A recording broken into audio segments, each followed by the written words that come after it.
Hi, this is part of the Schultz Larsen how-to series, and in this video I'm going to be showing you how to disassemble the bolt and take it apart for cleaning and maintenance. So we'll be taking the bolt fully apart and putting it back together again. Let's start by removing the bolt, and here we have a Schultz Larsen Victory rifle. All the bolt models are taken apart the same way, so you can use this as a good example. So we're going to start off by taking the firing pin mechanism out. So to do this, we need to look at this piece here, which is the cocking lug. This needs to be rotated clockwise about 10 millimeters or so.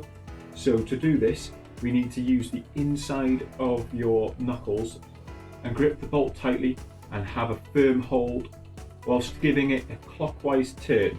It should release as you've turned it. If you give it a little further twist, it will snap out. You can then pull the firing pin out for inspection and maintenance. If you were to use any oil, we suggest a light lubricating oil. Don't use any cleaning oil, and definitely don't use any grease, as it will slow the movement of the spring down. Now we're going to break this down even further, and to do this we need some tools. So we're going to look at the cocking lug, and in the centre of the cocking lug we have a little grub screw, and we're going to be using a wrench to do this. You need to slacken this off with 2 or 3 turns. Now once the grub screw's slack, you're able to untighten the firing pin from the cocking lug. Now the first time you do this, it'll be extremely tight, as when the bolts come from the factory, they are tight, so you'll definitely need some help to slacken this off. Now we're going to be using a vise, so a good idea is to use a vise with a soft grip so you don't damage the finish. Once the back end of the firing pin is locked in the vise and in place, using a 7mm spanner you can fit it to the collar which holds the spring. Then, using a counterclockwise turn, you can slacken the firing pin. You only need to slacken this off 1 rotation or so. Okay, so once you're satisfied that the firing pin is slack, we tend to use a driver to do the next job. Now fit the firing pin into the end of the driver and tighten it up. Okay, so make sure the firing pin is fully tightened into the driver, and we use the driver for speed and control as it holds and rotates the firing pin. Make sure that the firing pin is slack before you use the driver, as if you rotate this and it isn't slack, this can rotate in your hand and it can cause serious injury. So, holding with a firm grip, then with a counterclockwise turn you can loosen the firing pin from the cocking lug. So with a good firm grip, start with a slow speed and it should release.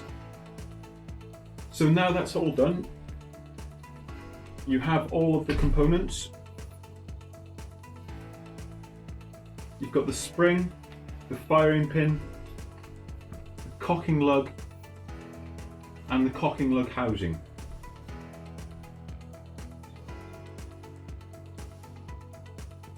So now you've got it all apart in pieces, we're going to have to put it all back together again. So I'll just show you how this will work without the spring. So the firing pin is going to have to screw back in to the cocking lug whilst it's in the cocking lug housing. But of course we need the spring on.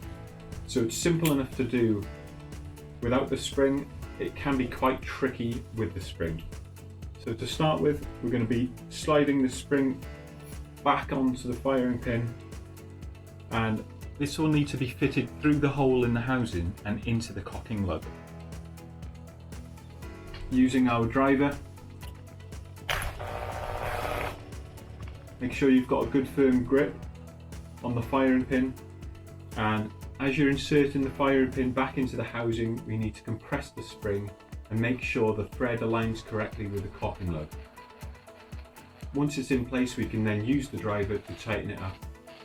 So a good tip is to use the edge of your bench to do this. This should give you a bit more freedom to guide the firing pin in place, and at the same time you'll need to guide the pin through the hole. Once it's in and connected with the cocking lug, slowly turn the driver clockwise to tighten it in. make sure it is fully tight and then stop. So once you're happy that the firing pin is back in place and fully tightened up, you can then release it from the driver, and remember, we need to tighten up the grub screw to lock the firing pin in place. Next up, we need to put the firing pin back into the bolt body. And to do this, we need to drop it in, making sure that the cocking lug and the lug below align with the bolt housing. Once this is in place, we need to use the palm of your hand to compress the end of the bolt so it touches the top of the bolt body. Then give it a counterclockwise turn until it clicks into the cocked position. So that's the bolt back together again. Let's try it again in the rifle. And that works perfectly. Now, you may not want to take your bolt apart, but for anyone who does, I hope this has explained it in detail and how to put it back together again. But if you do have any questions, please leave a comment below or send us an email. Don't forget to subscribe to our channel so you can keep up to date with our latest videos. Thank you very much for watching, and we'll see you again soon.